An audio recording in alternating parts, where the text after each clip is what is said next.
마가복음 21번째 강해 설교 모든 사람을 섬기는 자라는 제목으로 우리 함께 오늘 말씀 살펴보도록 하겠습니다.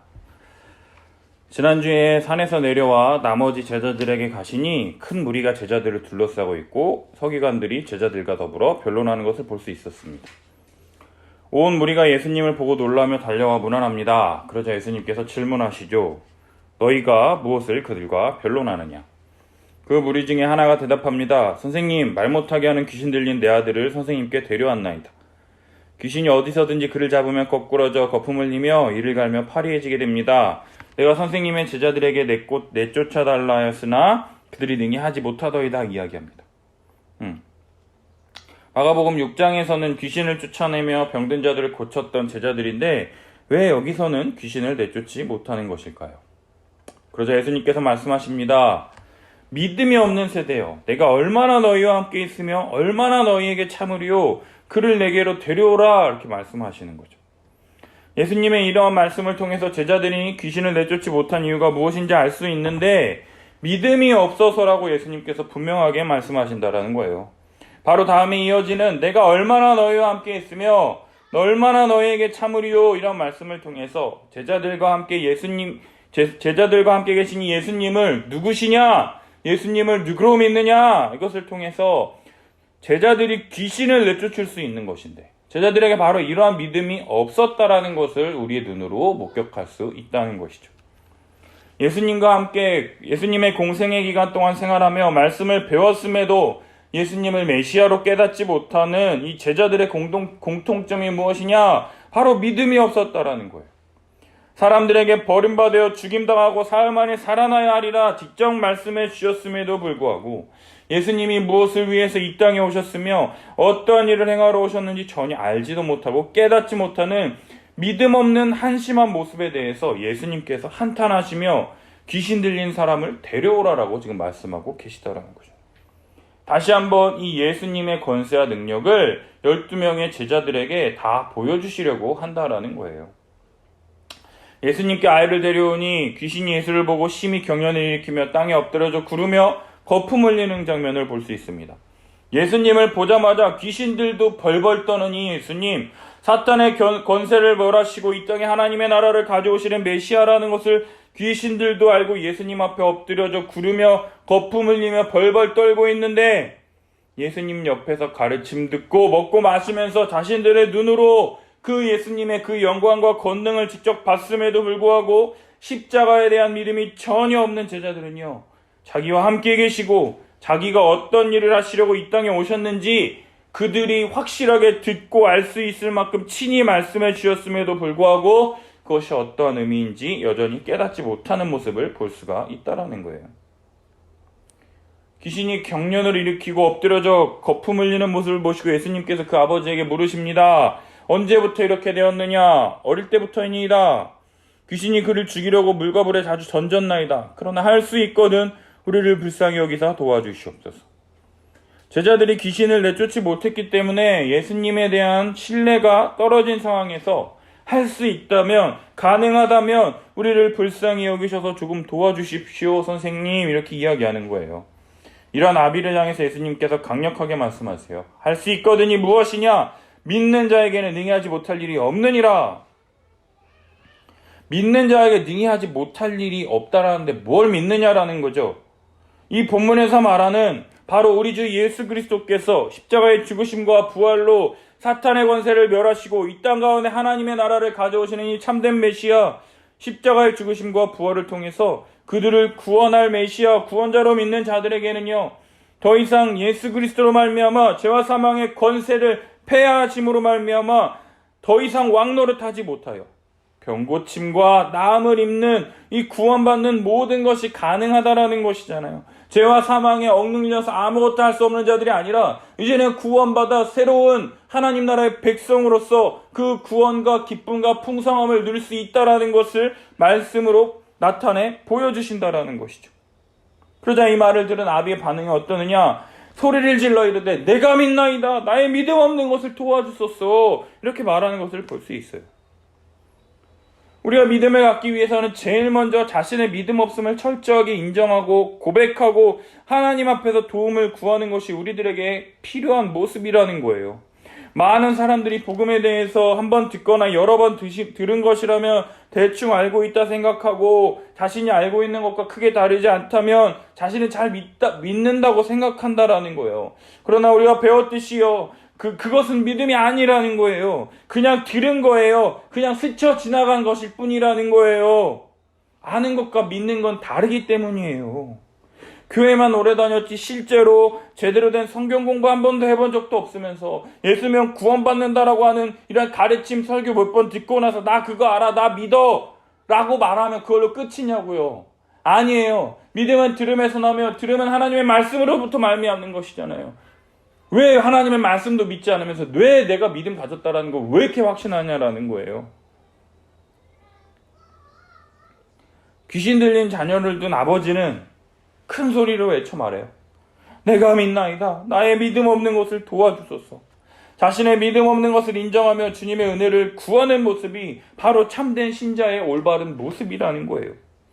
십자가의 죽으심과 부활을 통해서 우리 주 대신 예수 그리스도 앞에서 자신의 이 무능력함, 아무것도 아니라는 것을 철저하게 인정하고 그분의 도우심 밖에는 아무런 해결책이 없다라는 것을 알고 그분 앞에 엎드리는 것이 참된 믿음이라는 거죠. 오직 예수님만이 이 문제를, 이 상황을 해결해 주실 수 있을 뿐만 아니라 하지 못할 일이 없다는 이 믿음으로 나아갈 때 주님께서 행하시는 놀라운 기적을 경험하게 된다라는 거예요. 여러분, 우리의 믿음은 저절로 되어지는 것이 아니라 십자가에 달리신 예수를 강하게 붙잡을 때, 의지적으로 예수님을 붙잡을 때, 믿음을 사용할 때 십자가를 통해서 모든 사건을 올바르게 바라볼 수 있다라는 거예요. 믿음은요, 오늘도 우리에게 예수님을 얼마나 강하게 붙드느냐, 의지하느냐를 통해서 우리 삶에 다양하게 역사한다라는 것을 믿으시길 바랍니다. 예수님의 십자가를 바라보고 끝까지 강하게 붙들며 나타나는 모든 행동들을 통해서 우리 주님은 우리에게 잘했다 칭찬하실 것을 믿으며 믿음으로 걸어가시는 우리 성도들이 되기를 예수님의 이름으로 축복합니다. 이 일이 있은 후에 집에 들어가실 때 제자들이 조용히 묻습니다. 예수님, 우리는 어찌하여 능히 귀신을 쫓아내지 못한 겁니까? 그러자 예수님이 대답하세요. 기도 외에는 다른 것으로는 이런 종류가 나갈 수 없느니라. 기도는 누가 하느냐? 예수 그리스도를 믿는 사람만이 하나님께 드릴 수 있는 거예요. 기도는 참된 믿음을 가진 자가 하나님께 드리는 믿음의 표현으로 자신의 연약함과 무능력을 통해서 하나님의 도우심 외에는 어떤 문제도 해결할 수 없기 때문에 철저하게 예수 그리스도만 의지하여 문제를 해결하는 겸손한 자세를 나타내는 것으로 기도 외에는 하나님의 도우심 외에는 다른 것으로는 어떤 것도 쫓아낼 수 없다라고 말씀하신다라는 거예요. 예수 그리스도께서 십자가의 죽으심과 부활을 통해서 사탄의 권세를 물리치시고 하나님 나라를 이 땅 가운데 가져오셔서 그를 믿는 자들에게 하나님 나라에 들어갈 수 있도록 은혜를 베풀어 주셨으며 주님 다시 오실 때 최종적으로 우리들에게 완전한 하나님의 나라를 가져다 주실 것을 소망해야지 기도할 수 있는 거예요. 이전까지는요, 우리의 기도가 내가 원하는 것, 바라는 것들을 구하는 이방인들이 구하는 기도와 차이점이 하나도 없었다 할지라도 이제부터는 예수님께서 하나님 나라의 왕, 메시아, 내 죄 해결하시고 나를 구원하기 위해서 이 땅에 오셨다라는 것을 믿음으로 주님 오실 때 내 믿음이 참된다라는 것을 예수님 앞에 내보일 수 있도록, 인정받을 수 있도록, 확증할 수 있도록 주님 원하시고 바라시는, 기도하며 믿음으로 살아가는 우리들이 되었으면 좋겠습니다. 이제 오늘 본문을 보면은요, 예수님께서 귀신 들린 아이를 고치신 뒤에 그곳을 떠나 갈릴리로 이제 지나가실 때 아무에게도 알리고자 아니하신다라는 거죠. 그 이유가 무엇이냐? 31절에 이는 제자들을 가르치시며 또 인자가 사람들의 손에 넘겨져 죽임을 당하고 죽은 지 3일 만에 살아나리라는 것을 말씀하셨기 때문이더라. 제자들을 가르치실 뿐만 아니라요, 아직도 제자들이 깨닫지 못하는 십자가의 고난과 부활에 대해서 제자들에게 철저하게 가르치시기 위해서 아무에게도 알리지 않기를 원하신 것을 알 수 있어요. 본문 앞에 보면 우리 지난주에 살펴봤던 귀신 들린 아이를 고치신 예수님께 우리는 어찌하여 귀신을 내쫓지 못했습니까? 묻는 이 제자들에게 기도 외에는 다른 것으로 이런 종류가 나갈 수 없느니라 가르쳤을 때 과연 제자들이 올바로 이해했을까요? 예수님이 누구이시며 어떠한 분이신지 아직도 깨닫지 못하고 있는 이 제자들에게 예수님께서 두 번째로 인자가 사람들의 손에 넘겨져 죽임을 당하고 죽은 지 3일 만에 살아나는 날이라 하는 것에 대한 의미를 가르치시기 위해서요, 아무에게도 알리고자 하지 않으시는 것을 볼 수 있다라는 거예요.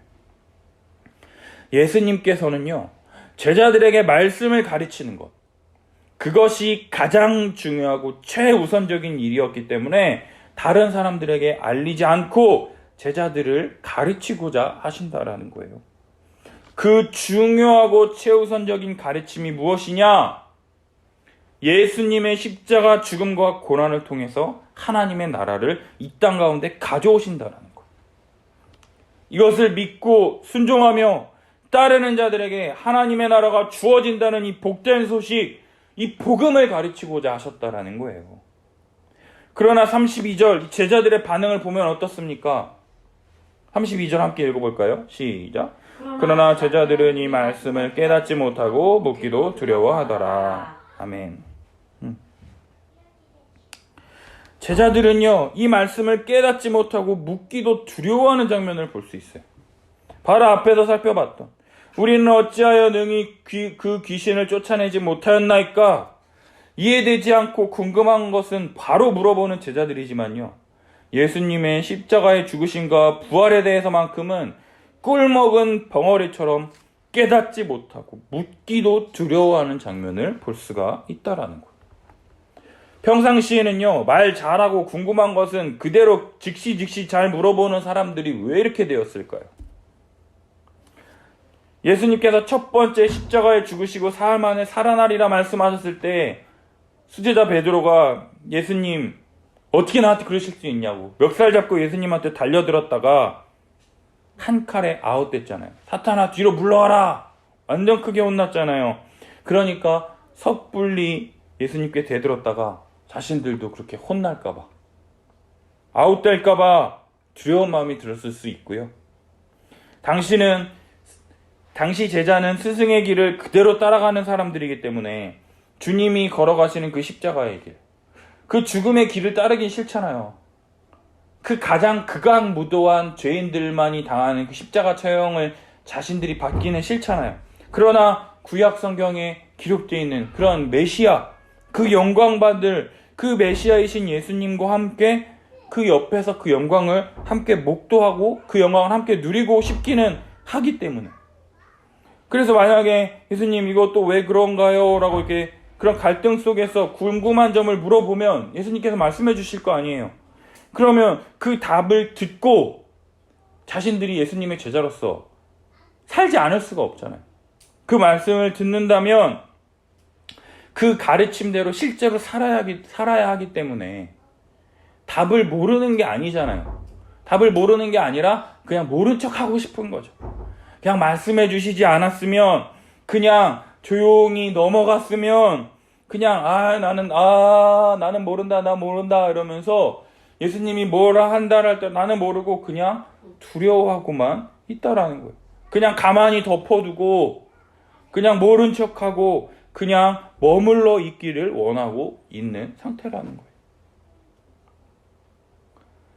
제자들이 묻지 않으니 예수님께서 제자들에게 물으십니다. 33절. 가버나움 집에 도착해서 제자들에게 질문하시는 거예요.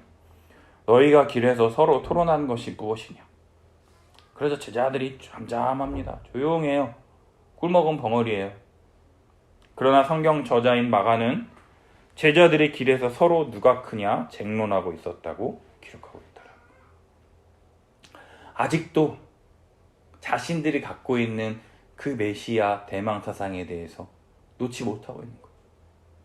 예수님이 메시아가 되시면 누가 첫 번째냐, 두 번째냐, 세 번째냐 서로 서열을 정리하고 있었다라는 거죠.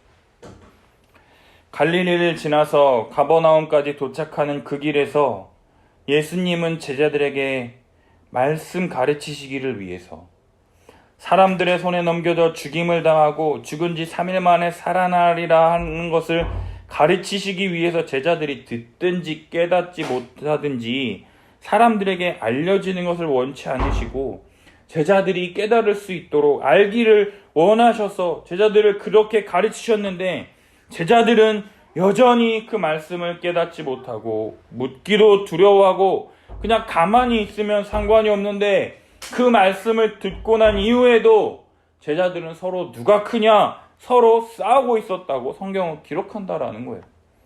아직도 예수님의 죽으심과 부활에 대해서는 털끝만큼도 관심이 없는 이 사람들, 누구든지 나를 따르려거든 자기를 부인하고 자기 십자가를 지고 나를 따를 것이라고 말씀하셨음에도 불구하고 자기를 부인하고 자기 십자가를 지고 따르기는커녕 누가 크냐, 누가 예수님의 오른팔이냐 왼팔이냐, 좌의정이냐 영의정이냐 우의정이냐, 국무총리냐 무슨 장관이냐 서로 따지고 있었다라는 거예요.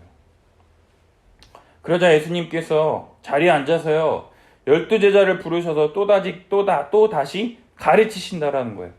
우리 35절에서 37절까지 우리 함께 읽겠습니다.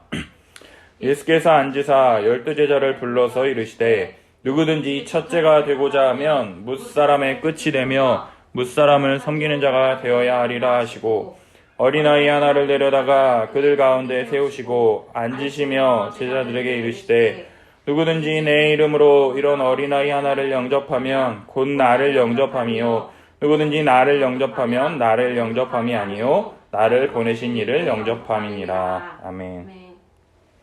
누구든지 첫째가 되고자 한다면 모든 사람의 끝자리에 서서 모든 사람을 섬기는 자가 되어야 한다고 말씀하시면서 어린아이 하나를 데려다가 내 이름으로 이런 어린아이 하나를 영접하면 나를 영접함이요 나를 영접하면 나를 영접함이 아니라 나를 보내신 이를 영접한다라고 지금 말씀하고 계시다라는 거예요.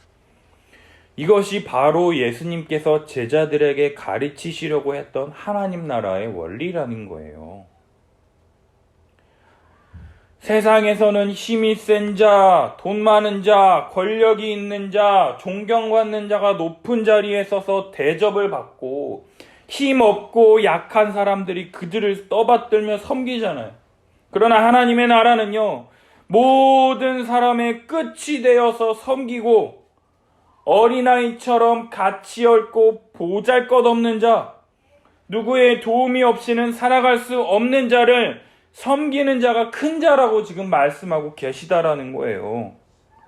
이 세상의 가치와는 정반대, 작은 자가 큰 자를 섬기는 것이 아니라 큰 자가 작은 자를 섬기는 것이 하나님의 나라라고 지금 말씀해주고 계시다라는 거죠.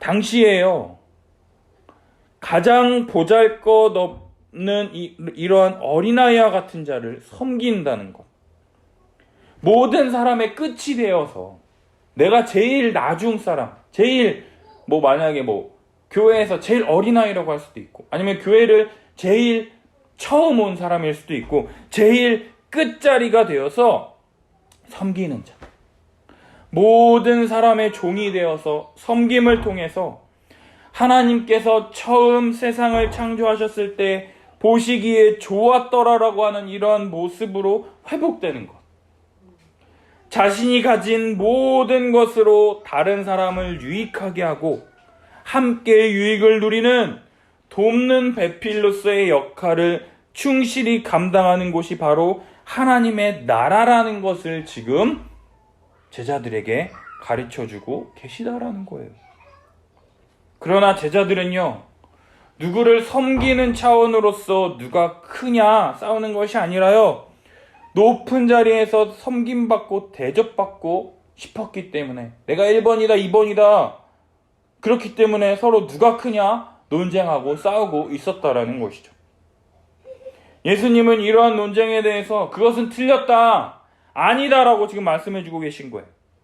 하나님의 나라는 섬김받는 것이 아니라 자기 십자가를 지고 모든 사람의 끝이 되어 섬기는 종이 되는 것이다라고 지금 다시 한번 말씀해주고 계시다라는 거예요.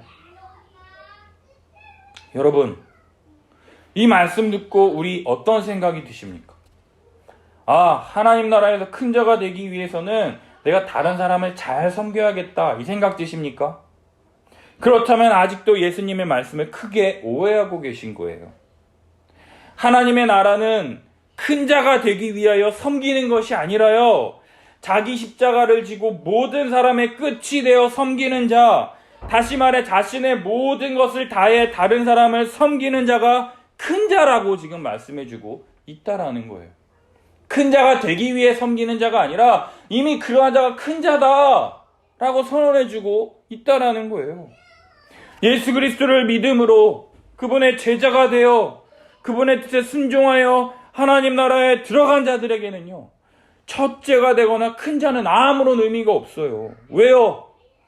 죽을 수밖에 없었더니 죄인들을 구원하여 주시고 예수 그리스도를 믿음으로 성령 받아 그분의 모든 것으로 우리를 충만케 하셨다라는 거예요.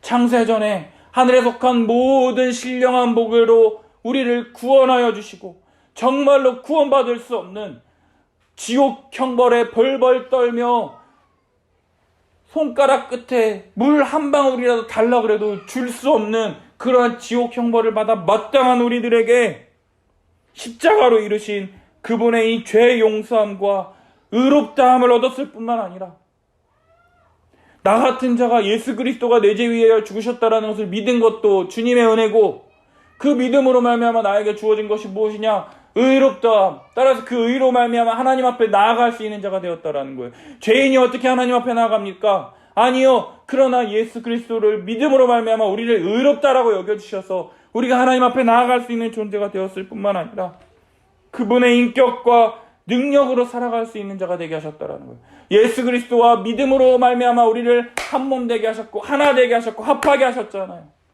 하나님께서 더 이상 우리를 죄인으로 보시는 것이 아니라 예수 그리스도와 같은 의로운 자로 우리를 바라보신다라는 것 아니겠습니까? 뿐만 아니라 나와 같은 자가 하나님을 아버지라 부르며 주여라고 외치며 기도할 수 있고, 날마다 주님께 기도하며 간구하며 주님과 교제함을 통해서 하나님의 뜻이 무엇인지를 깨달을 수 있고 그분의 뜻을 순종할 수 있도록 은혜를 주신 것만으로도 얼마나 감사하며 이것이 주님의 은혜라며 날마다 찬송하며 찬양하기에 부족함이 없는 것인데, 첫째가 되고 큰 자가 되기는커녕 개들도 주인이 떨어뜨린 부스러기는 먹습니다. 부스러기라도 좀 주십시오. 그것이면 내게 만족함이 됩니다. 말하며 부스러기의 은혜를 구했던 우리들에게요, 부스러기가 아닌 구원이라고 하는 하나님 나라의 백성이라고 하는 놀라운 은혜의 구원의 떡을 주신 것만으로도 감사해야 할 텐데, 어쩜 이렇게도 하나님 나라에 대해서는 알지도 못하면서 욕심만 이렇게 더럽게 많은지, 주님 우리에게 주시는 은혜는 어쩜 이렇게 쉽게 잊어버리고 정말 없는 것만 갖고 싶다고 사달라며 징징대는 어린아이와 같은지. 율법을 요약하면 내 이웃을 내 몸과 같이 사랑하는 것으로 요약할 수 있잖아요. 예수님께 질문하지 않습니까? 율법이 뭡니까? 첫 번째 하나님 사랑, 두 번째 이웃 사랑. 이 두 가지 중에 하나로 요약하면 내 이웃을 내 몸과 같이 사랑하라, 이걸 요약할 수 있는데, 이것은요 어마어마한 희생이 따르는 것이잖아요. 이러한 희생을 예수님께서 우리들에게 십자가로 말미암아 본을 보여주셨다라는 거예요. 우리를 위하여 이 벌레 같은 날 위에 주 보혈 흘렸네, 거룩한 피를 흘리셨네. 우리를 위하여 십자가에 죽으신 것. 이 섬기는 자의 삶에 대해서 직접 우리들에게 보여주셨다라는 거예요. 따라서 하나님 나라의 삶을 살기를 원한다면은요, 다른 사람을 섬기는 자가 되어야 한다 말씀해주고 있다라는 거죠. 다른 사람이 누구냐? 바로 아무런 가치 없는 무가치한 자의 대표인 어린아이를 세우시는 거예요. 어린아이를 영접하면 나를 영접하는 것이라고 지금 말씀하고 있다라는 거예요. 예수 그리스도를 참되게 믿는다면 어떻게 살 것인가? 예수를 믿으면 주님처럼 살게 된다라는 거예요. 예수님 닮는다는 것에 대해서 우리가 오해하지 않았으면 좋겠어요. 예수님처럼 막 허허허허 실실실실 하면서 다 뭐 기적 베풀고 막 병 고치고 이런 게 아니라 예수님처럼 다른 사람을 위하여 자기를 내어주며 섬기는 자가 되라는 것인데, 과연 우리들은 어떠한 삶을 살아가는지 모르겠다라고요.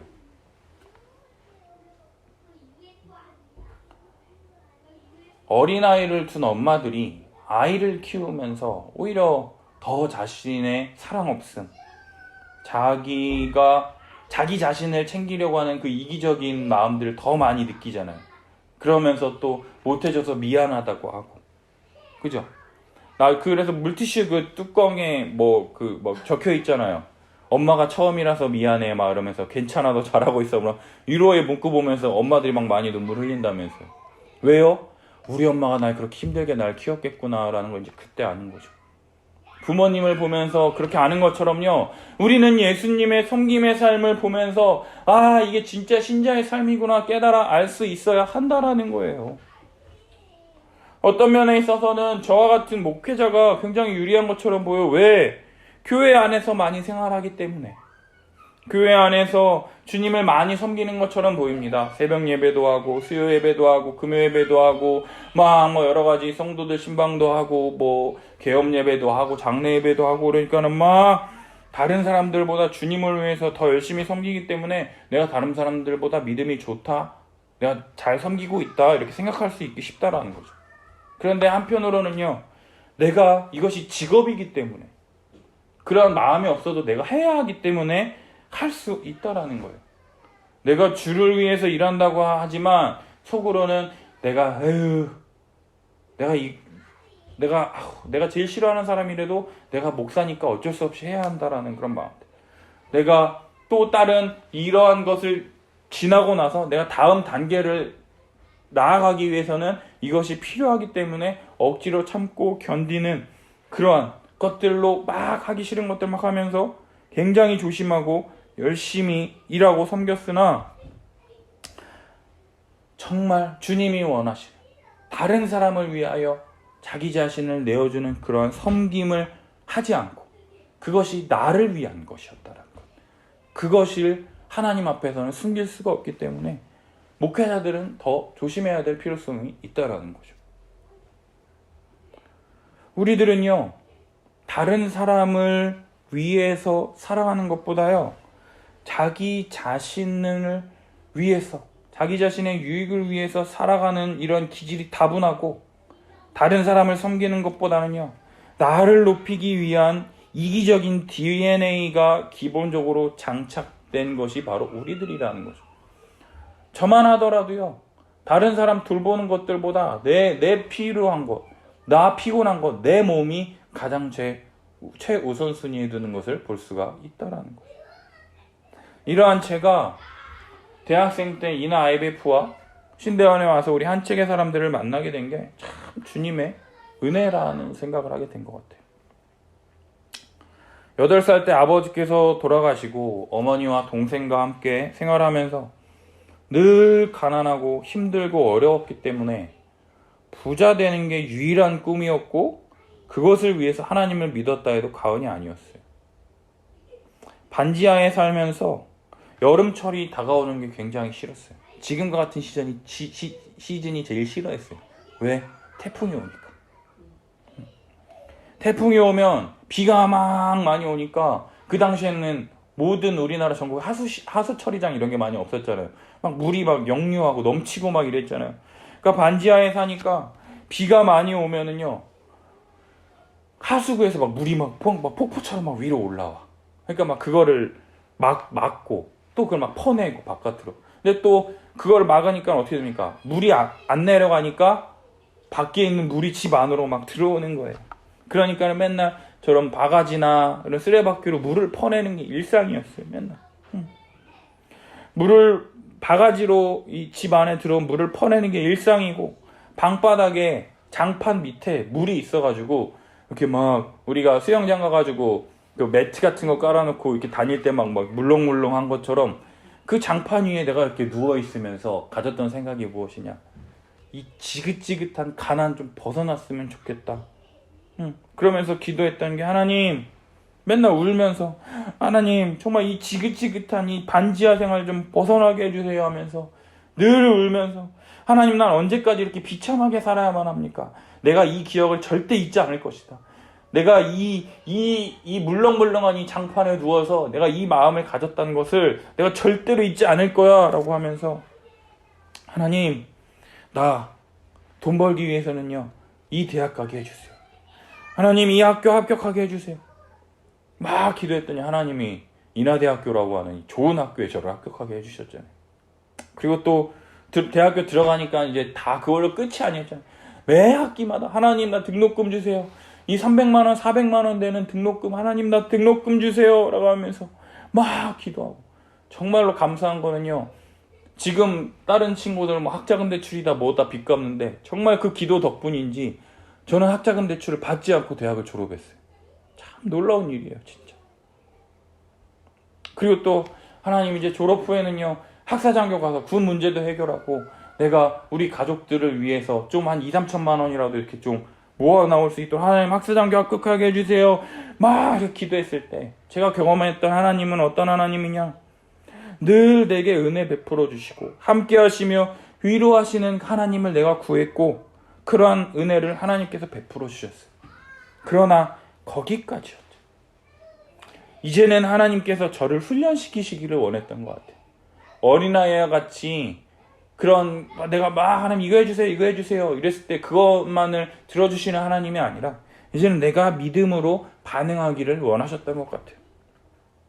군대 제대 후에 무엇을 통해 하나님께 영광 돌릴까 생각하면서 목회자가 이거 하나의 방편이 될 수 있겠구나, 이게 나의 부르심이라는 것을 깨달았을 때 신대원에 합격하면 이렇게 생각했죠.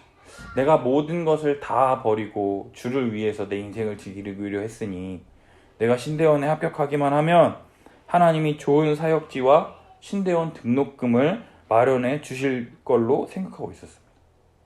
그러나 등록금 제출 마지막 날까지 등록금이 없어서 저녁 6시까지 등록금을 내야 되는데 등록금이 없어서 방에서 울면서 막 기도하고 막 방언으로 기도하고 있으니까 동생이 일 다녀와서 자다가 방언으로 기도하니까 무서우니까 와가지고 하는 말이 문 딱 열면서 야 내가 돈 내줄 테니까 무서우니까 기도 좀 그만하라고, 잠 좀 자자 이러면서 등록금을요 바로 컴퓨터로 500만 원을 동생이 바로 그 자리로 해준 다음에 누워서 자더라고요.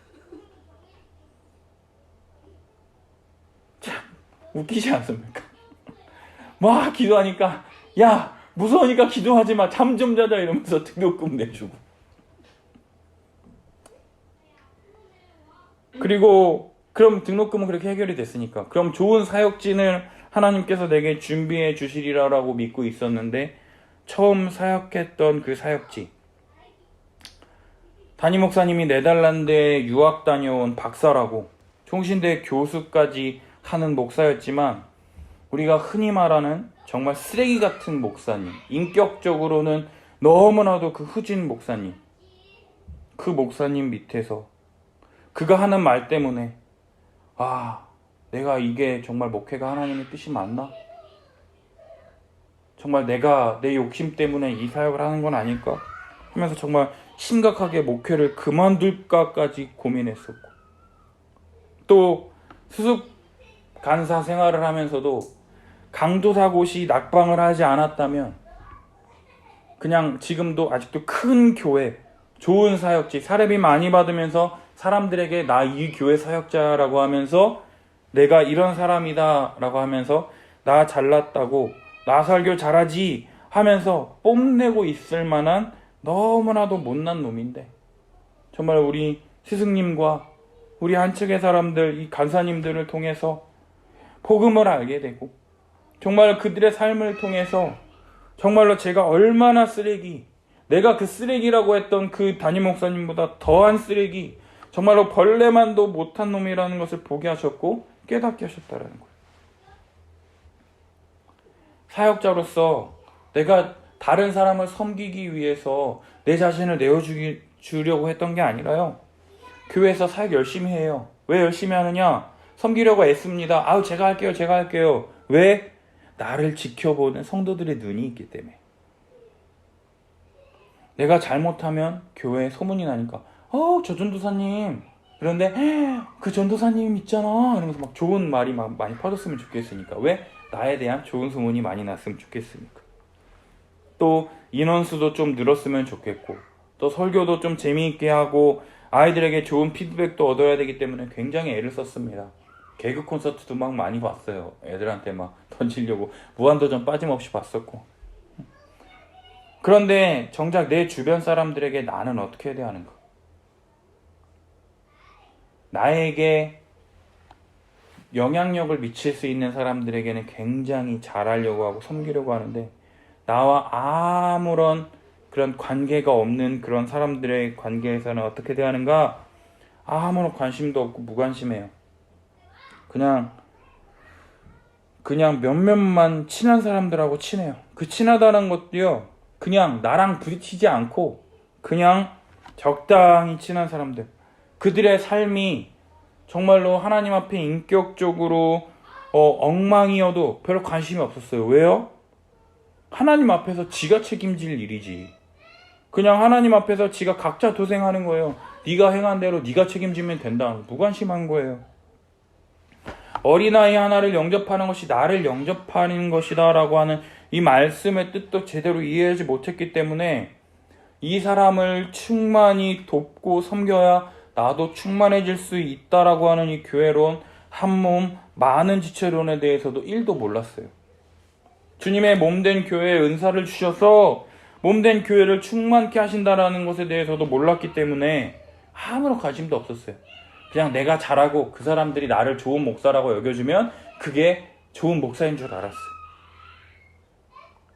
내가 가진 은사로 모든 사람을 섬길 때 나 또한 그 사람들의 모든 은사로 모든 것을 풍성하게 누리는 이 한몸 많은 지체론 은사론을 알고 나니요, 정말로 교회가 위대하고 놀라운 이 하나님의 교회라는 것을 그때 비로소 알게 됐다라는 거죠. 내가 가진 것으로 서로 돕고 섬길 때 하늘의 지혜와 이 하나님의 말씀의 진리와 영적인 것들, 옳고 그름을 분별하고 서로를 돕고 위로하고 권면하고 섬겨주고 다스리고 하는 이런 모든 것들, 이런 것들을요, 모든 사람들이 다 이 말씀을 통해서 깨닫고 이 선배 목사님들을 통해서 배웠는데, 배우고 있음에도 불구하고 여전히 나의 인격은 어떠하냐? 여전히 이기적이고 다른 사람을 돕는 것을 기뻐하지 않고 나를 위해서 모든 사람들이 있었으면 좋겠다라고 하는 더욱더 이기적인 DNA만 늘게 되었다라는 것을 인정하지 않을 수 없었다라는 거죠. 아내를 위해서 내가 아내를 섬겨야 되는데, 아내를 섬기기보다는 아내가 나를 섬겼으면 좋겠지. 자기야, 나 물 한 잔만, 저것 좀 가지고 와. 그러면서 아내가 이것 좀 해줘라고 할 때 네가 해 라고 하는 그런 이기적인 DNA.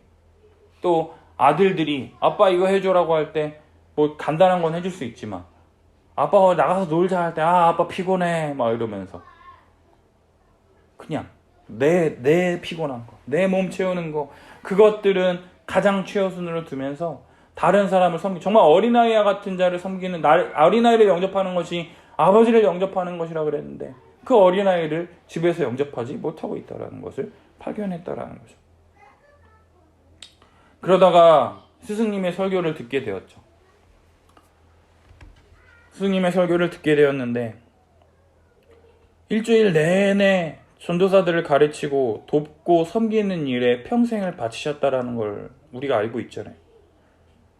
근데 이 전도사들이 어떤 자들이냐? 굉장히 목이 뻣뻣하고 굳은 사람들이 바로 이 전도사들이에요. 왜 그런지 아세요? 나는 하나님의 부르심을 받고 신대원에 들어왔어. 이 사람들이 어떤 사람들이냐? 내가 배울 만한 것이 있는 사람들이라면 다 쫓아갑니다.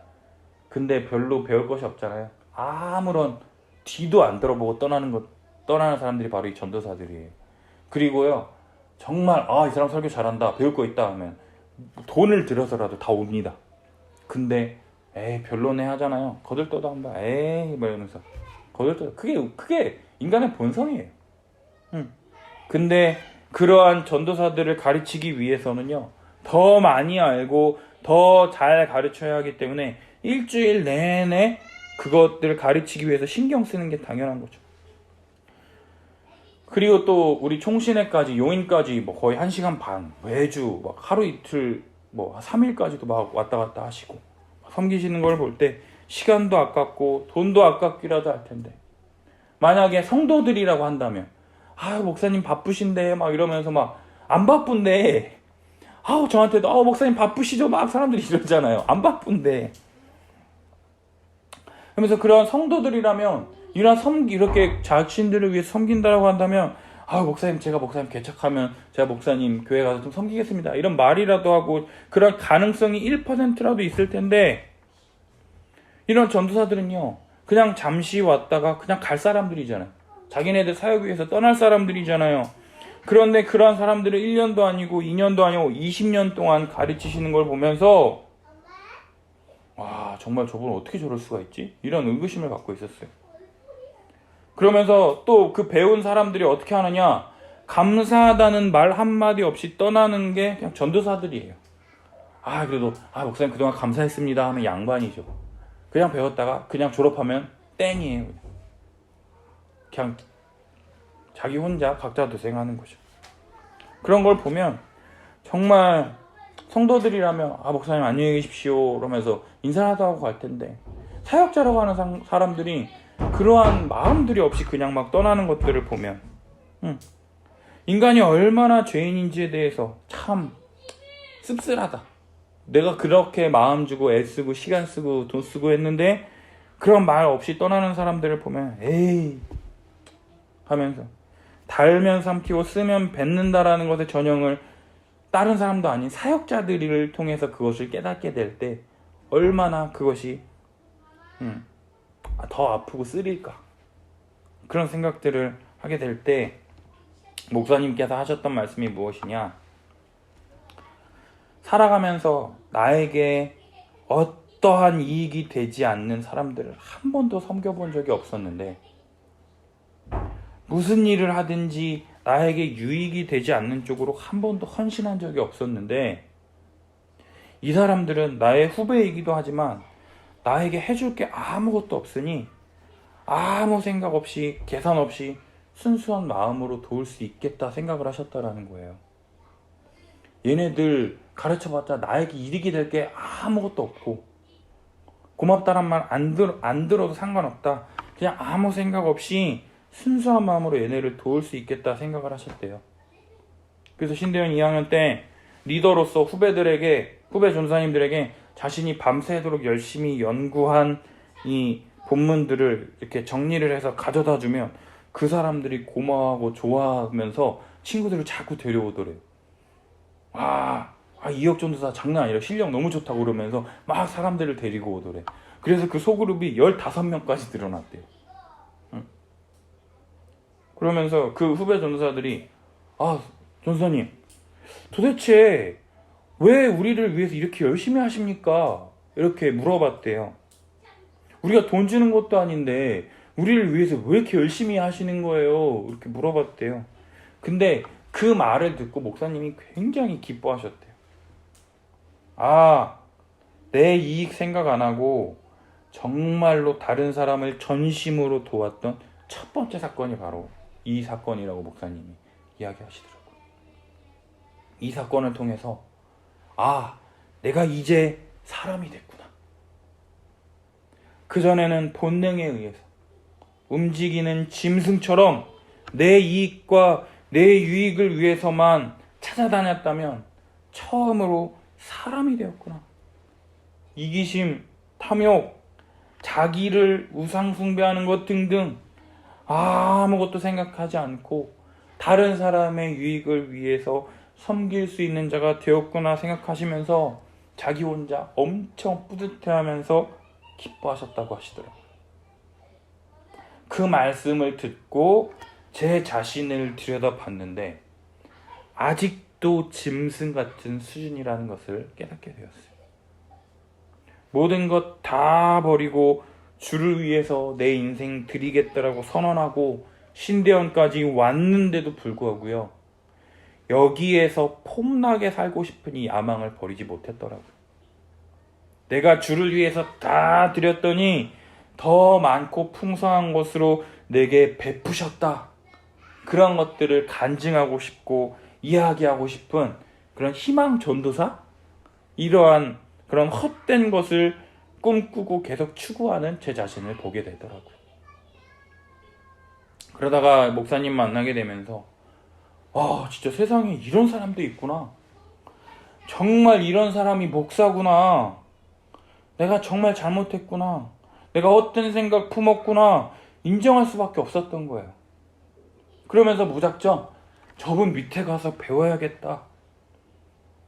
그래서 간사되기로 결심하고, 그래서 목사님에게 아브라함 그 이야기 설교 듣고 와서 우리 아내 임신했을 때 막 침대에서 막 비몽사몽할 때 자기야 목사님 통해서 아브라함에 대해서 막 이렇게 들었을 때 막 신나서 얘기하는데 우리 아내는 비몽사몽으로 막 했었던. 그래서 그때 간사가 되기로 결심을 하고, 간사가 들어와서 보니까 그러한 목사님처럼 자기 자신을 다른 사람을 위해서 살겠다라고 결심하고 노력해 보겠다라고 하는 간사들이 한두 사람이 아닌 것을 보면서 너무나도 놀라게 됐다라는 거죠. 예수 그리스도의 십자가의 은혜를 깨닫고 복음으로 다시금 한국교회가 돌아서기를 위해서 자기의 삶을 드리는 이 간사님들의 삶을 매주 보면서 지금도 또 보고 있고 배우며 나 또한 저런 마음을 가져야지 또 다잡고, 또 그러면서 저 또한 많은 후배 간사님들에게 귀감을 주려고 애쓰고 노력하고 있다라는 거죠. 저 같은 목회자뿐만 아니라 많은 성도들 역시 동일한 문제점에 맞닥뜨리고 또한 이러한 것들을 뛰어넘으신 분들도 굉장히 많이 있을 거예요. 우리가 볼 때 정말 저 사람은 진짜 신자다. 어떻게 저렇게 겸손하지? 어쩜 저렇게 온화할까? 어떻게 저런 상황에서도 어떻게 화를 한 번도 안 내지? 진짜 저 사람 대단하다. 그런 사람도 있지 않습니까? 예수 그리스도의 은혜와 사랑에 대해서 일찍 깨닫고요, 믿음으로 살아가는 사람이 있는 반면에 나는 이런 삶을 사는 게 너무나도 어려운데 자기 자신을 돌보지 않고 다른 사람을 위해서 이러한 사는 사람들, 예수님의 이 십자가의 길을 걸어가는 사람들을 보면은요, 얼마나 부러우면서도 내가 얼마나 부끄러운지. 반면에 어떤 사람들은요, 어쩜 이렇게 이기적인지, 정말 예수님의 흔적을 찾아볼래야 찾아볼 수 없을 정도로 이기적인 사람들, 주를 위해서 일하면 일할수록 더욱 이기적인 사람들, 나라가 자기에게 유익이 없으면 절대로 희생 안 할 것처럼 보이고 희생하더라도 누군가 알아주기를 바라면서 하지는 않을지, 정치인들처럼. 이런 부분을 벗어나야 참된 성도로서, 신자로서 더욱 많은 이런 사탄의 유혹들을 뿌리치고 이겨낼 수 있지 않을까 생각한다라는 거예요. 사랑하는 여러분, 우리가 맞닥뜨리는 이 영적 싸움은요, 생각보다 만만치가 않아요. 사탄은요, 우리가 약한 게 뭔지 가장 잘 알잖아요. 그 부분만을 건드리잖아요.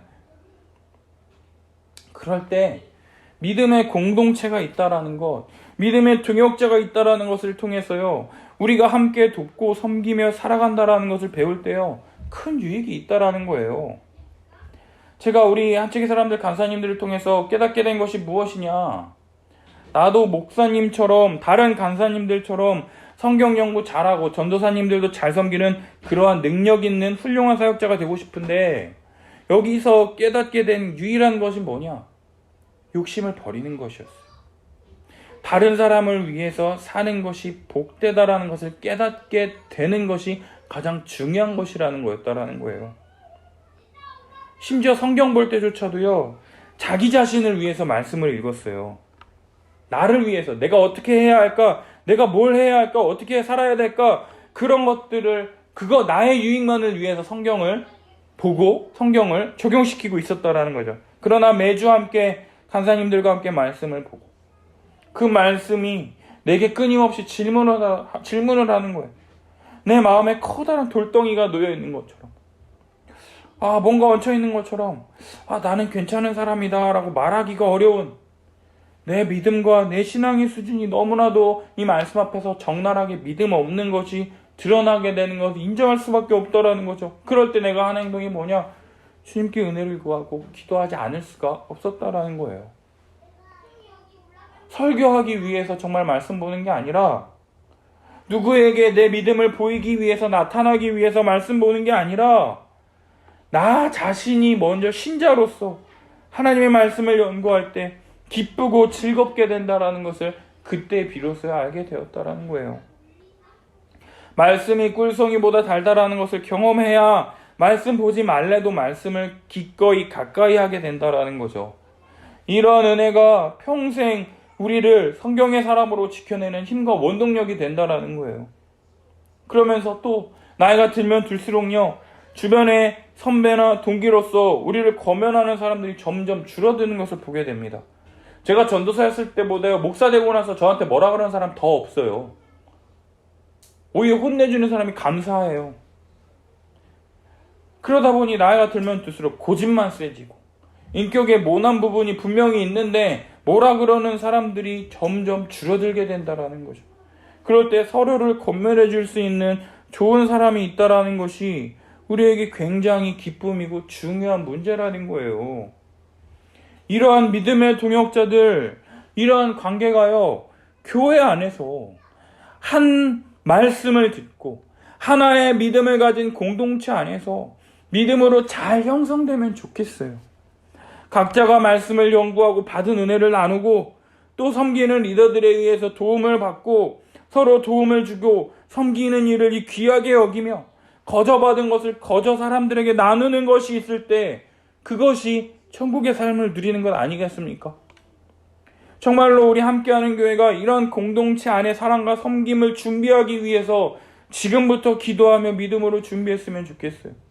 또한 한국의 모든 교회들이요, 십자가 복음의 은혜를 회복하고 자신이 가진 것을 대가 없이 어린아이와 같은 자를 위해서 내어줄 수 있는 교회적 삶을 나타냄으로써 많은 이들에게 다시금 칭송받는 한국교회가 되었으면 좋겠어요. 이제 말씀을 마치려고 합니다. 하나님 나라에서 큰 자는요, 모든 사람의 끝이 되어 모든 사람을 섬기는 자가 큰 자라는 거예요.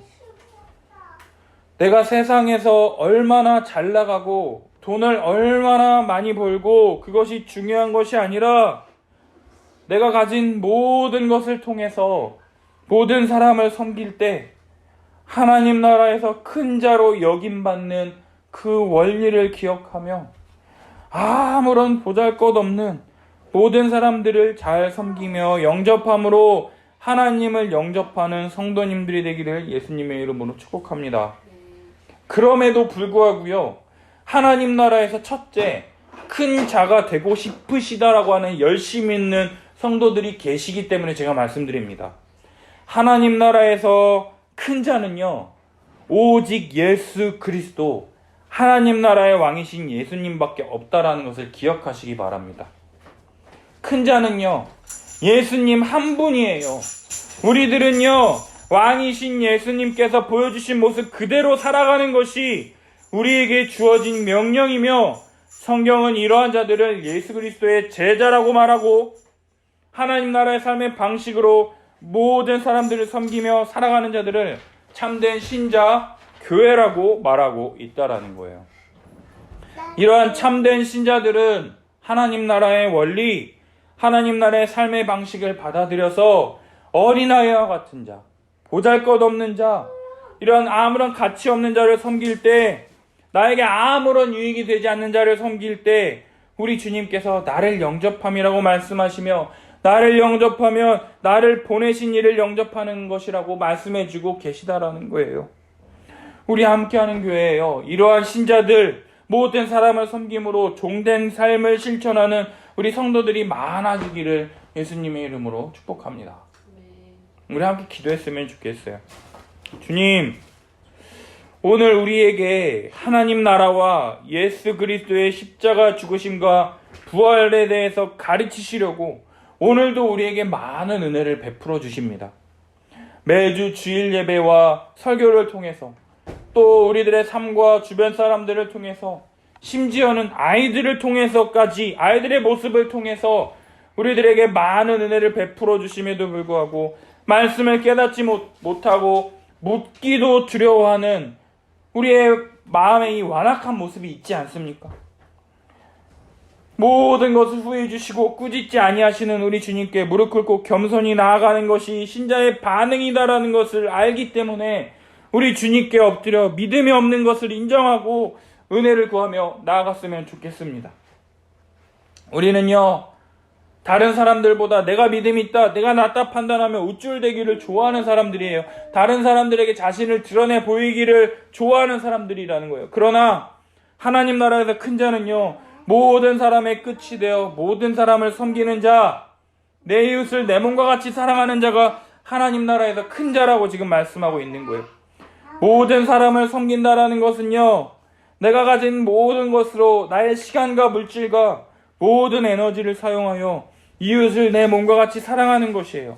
어떻게 우리 같은 자가 이것이 가능하게 되었느냐? 예수님의 십자가 죽으심과 부활을 믿음으로 말미암아 우리에게 성령 보내어 주시고 예수 그리스도와 연합하여 한 몸 되게 하셨기 때문에 가능하다라고 성경에 기록되어 있는 것을 믿는 거예요.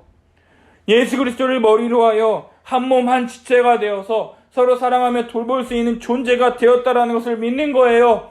예수 그리스도로 말미암아 자기 자신밖에 모르던 존재에서 이제는 다른 사람을 위해서 살아갈 수 있는 존재로 변화되었다라는 것을 믿는 거예요. 이러한 은혜를 베푸신 우리 주님의 은혜와 사랑, 이것을 알면 알수록요, 우리는 주님께 감사하며 모든 사람의 끝이 되어서 우리 주님께서 십자가에 보이신 그 사랑의 본을 우리 또한 실천할 수 있게 된다라는 거죠. 이러한 실천의 장이 바로 어디냐? 바로 교회라는 거예요. 제일 먼저 복음을 믿고 기뻐하며 한 몸 되었다라는 것을 믿음으로 그 사람을 위해서 아무런 조건 없이 섬기며 기뻐하며 그 사람이 믿음으로 자라가는 것을 기뻐하며 즐거워하는 것이 바로 교회라는 거죠. 따라서 교회 안에서 복음을 가르치고 복음을 알고 기뻐하며 한 마음 한 뜻 한 생각으로 한 생각을 품는 것이 굉장히 중요한 거예요. 사람마다 각자 살아온 환경과 배경 모든 것이 다르기 때문에 그게 어떻게 가능합니까? 이렇게 말하는 사람들도 있겠으나 예수님의 십자가 복음으로 하나가 될 수 있다는 것을 믿으면서 믿음 위에서 우리 한번 노력해보자라는 거예요. 하나님께서 교회에 주신 이 영광과 충만을 기대하면서 우리 한번 해보자라는 거죠. 노력하다가 넘어질지라도요, 낙심하지 말고 여기까지가 내게 허락하신 것이구나 하면서 감사할 수 있었으면 좋겠어요. 내가 할 수 있는 한 주님의 은혜 안에서 최선을 다했으면 좋겠어요. 우리가 잊지 말아야 될 게 뭐냐? 우리가 잊지 말아야 될 것은 교회는요, 이미 임한 하나님 나라의 복락을 누릴 수 있는 곳이 맞아요. 누릴 수 있는 곳은 맞지만 완전한 하나님의 나라가 아니라는 것을 잊지 말아야 돼요. 따라서 부족함이 있을 수 있고 모자람이 있을 수 있지만 그것이 복음의 부족함이 아니라 예수님이 다시 오셔야 완성될 수 있는 것을 믿기 때문에 낙심하지 않으며 오늘도 우리에게 족한 은혜를 주시며 풍성히 은혜를 베푸시는 주님 의지에서 믿음으로 한 걸음 한 걸음 나아가는 우리가 되게 해달라고 우리 함께 같이 기도했으면 좋겠어요. 우리 함께 기도하며 나아갑시다. 주여